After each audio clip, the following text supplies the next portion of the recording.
Interesting reports were released that showed that gaming magazines actually outsold Sports Illustrated and Playboy, which goes to show you that 1, video games are recession-proof, and 2, that it's always more fun to play with other people than with yourself. Before Philip DeFranco would become one of the first video bloggers to find success on his YouTube channel under the name SxePhil.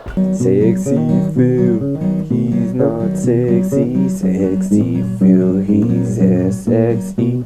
Before his opinionated YouTube videos would gain for him 3.5 million subscribers and more than 1 billion views. Before Philip would pick up 2 Streamies for Best New Series, one for his personal channel and another for the founding of SourceFed. This soon-to-be award-winning channel began taking on Phil's new format, temporarily titled 20 Minutes or Less, with 3 different hosts, Lee Newton, Elliot Morgan, and Barats and Beretta's own Joe Beretta. Before Philip DeFranco would meet with Vice President Joe Biden to discuss gun laws during their Google Hangout. It's harder to use an assault weapon and hit something than it is a shotgun, okay? So you want to keep people away in the earthquake, buy some shotgun shells. Before Philip won Wired Magazine's Sexiest Geek of 2008, Philip DeFranco, or SxePhil, he was born Philip Franchini, and he grew up in a tough living situation with divorced parents, and he would often move from home to home.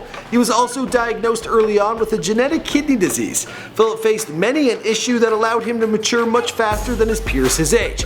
He then enrolled in post-secondary studies, and he left his native New York to go south. But it was there his last name would cause him one too many headaches. He decided to change it to that of DeFranco. A string of bad financial decisions left him living in his car before he moved home to live with his father. His channel was getting a bunch of views on a newly emerging platform known as YouTube, but he had run out of money, and he was forced to sell everything he had and ask his fans if they could do a little bit of donating.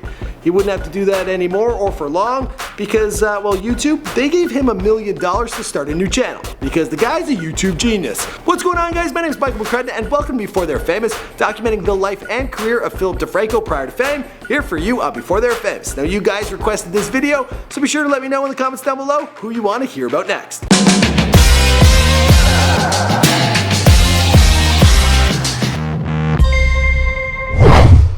Bastards. Son of a fucking... Really? We're not censoring fuck, but we're censoring bastards? Okay. Philip Franchini was born on December 1st, 1985 in the Bronx, New York. As a child, he attended St. Philip Neri School and was brought up by his father and his stepmother. Throughout his childhood, he was constantly moving from home to home due to his parents' divorce. If that weren't tough enough, he also received the devastating news that he and his father both suffered from PKD. Polycystic kidney disease, an inherited disorder in which clusters of cysts develop, causing high blood pressure. Well, because of this hardship, Phil says his childhood left a lasting impression that created a separation between himself and everyone else. During his college years, Phil, well, he fell into the hardest times of his life. He bounced between a bunch of schools, including the University of South Florida. He switched to Asheville Boncombe Technical Community College, and later he studied at East Carolina University.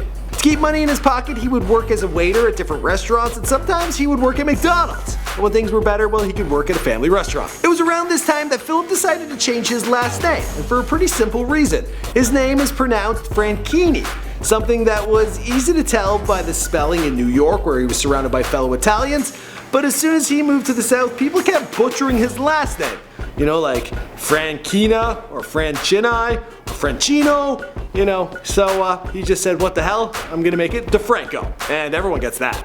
After undergoing troublesome relationships, falling victim to a catfish scam, and then having to live out of his car, Phil agreed to move back with his father, who was now living in Tampa, Florida, under the condition that he once again would attend college, something he failed to do. DeFranco had begun a YouTube career during his finals at East Carolina University. That was back in 2006, when he created his SxePhil YouTube channel. His earliest work has been deleted, but they were all in black and white, following an old trend that at the time was all the rage on YouTube. Oh, how far we've come. As things go in a typical YouTube story, there was a lot of trial and error for Philip DeFranco in the early years, but eventually he settled on the idea of the Philip DeFranco Show. That was a format where he would tackle news stories from around the world, and he'd add his own commentary, his own humor. Good evening, tubers. It's Wednesday, September 12th, 2007. I'm sick and my head's pulsing more than your mom's vagina after an interracial gangbang. This is the Philip DeFranco Show. Nothing was left off the table. He would report on current events, sex, politics, pop culture, and celebrity gossip. And he definitely wasn't shy when it came to voicing his opinion. Philip Philip has stated that he drew inspiration at the time from another online news personality known as Z Frank, with a huge injection of that of Dane Cook, who at the time was also all the rage.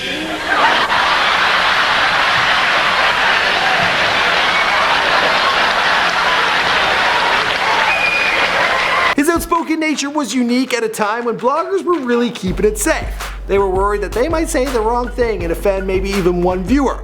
Well, Philip DeFranco, he decided to pave his own path, and well, it certainly worked out. This is a trend that still exists today. Dear fat people. Some people are already really mad at this video. What are you gonna do, fat people? What are you gonna do? What are you gonna chase me?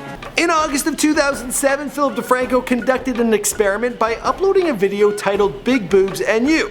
The video thumbnail was just like the title, leading viewers to believe the content would eventually feature, well, you know, boobs. But instead, the image of boob in the thumbnail only flashed for a split second, and the rest of the video was Philip DeFranco talking. I'll be honest, I'm not a big fan of big boobs. It's not my thing.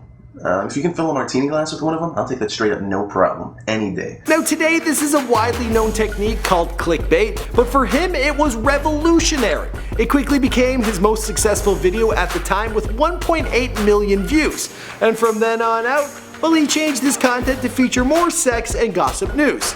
And I'll be honest with you guys, this too is a trend that still exists today. Them knockers. Them jugs. Those bajangas. You know, fun bags. Okay. Honkers. Yes. As the French call them, le tétés. Oh God. Milk bags. But the cash, it wasn't rolling in just yet. Now this was before the YouTube Partner Program was available, and essentially it was impossible to make any money off of the exposure and views found on YouTube. Now Phil, he had certainly discovered what he was most passionate about doing with his life, what he wanted to do, but he still needed to pay the bills. So he took to asking his viewers for donations. And at the time, well, he'd run out of money. He'd sold most of his prized possessions, including some software, his computer he had used to edit his videos, and he was sleeping in his car. And the last bit of money he had, well, he spent it one night in Brooklyn because he was just too scared he needed to get a hotel room. Because otherwise there might have been no Philip DeFranco. The fans chipped in, and this was further proof that Philip DeFranco had found an audience online. The next year he doubled down with a second channel known as Philip DeFranco, which included a series of vlogs which he called The Vlogity. His presence online began bringing more and more opportunities his way. In 2008, he starred in the HBO web series Hooking Up.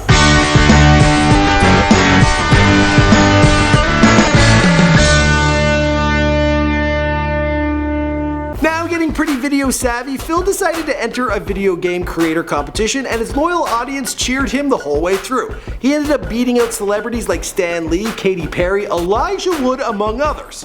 And I myself, I wouldn't fuck with Elijah Wood. Somehow the bastard is still alive, still staring at me. The winner's prize was to choose which charity would receive a donation of $15,000. And Phil, he chose to support a foundation that was researched the very disease he suffered from, polycystic kidney disease, or PKD. His large online audience also enabled him to win Wired's Sexiest Geek in 2008. Finally, he was living up to that name, SxePhil. In March of 2010, the SxePhil channel surpassed 1 million subscribers, and DeFranco, he used this success well. The man is entrepreneurial savvy, and he decided to set up shop in new avenues. He set up his own network, and in 2011, when YouTube rolled out its YouTube Original Channel initiative, Philip was given $1 million on a web channel concept to do single videos on global news topics. This was the birth of SourceFed. He was also paid to create videos to promote Carl's Jr. burgers, as well as promos for the TV series Lie to Me, Fringe, and you may have noticed that the guy really loves his Angry Birds. In 2009, Philip claimed in an interview to have a salary over $250,000 annually,